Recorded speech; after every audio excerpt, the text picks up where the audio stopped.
Pasukan pertahanan Israel dilaporkan kembali menyerang militer Suriah. Aksi ini diklaim sebagai serangan balasan terhadap Suriah.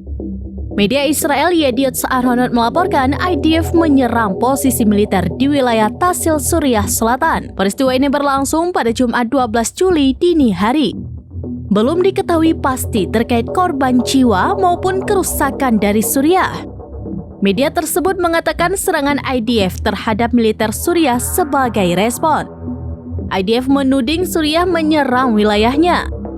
Israel mendeteksi peluncuran roket ke arah dataran tinggi Golan Selatan pada malam hari.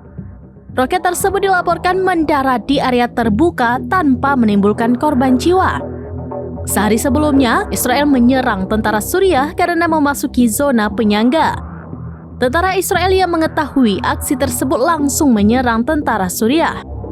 IDF mengatakan infrastruktur tentara Suriah telah melampaui kesepakatan pemisahan pasukan di wilayah dataran tinggi Golan. Di hari yang sama, IDF juga menyerang tank dan artileri militer Suriah.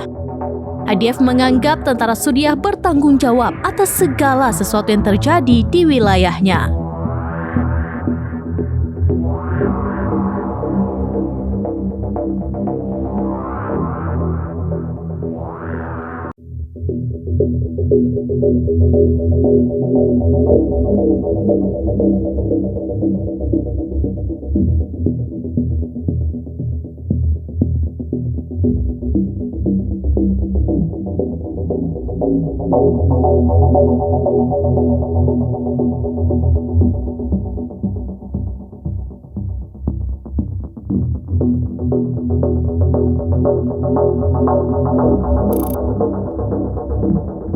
Download Tribun X sekarang, menghadirkan lokal menjadi Indonesia.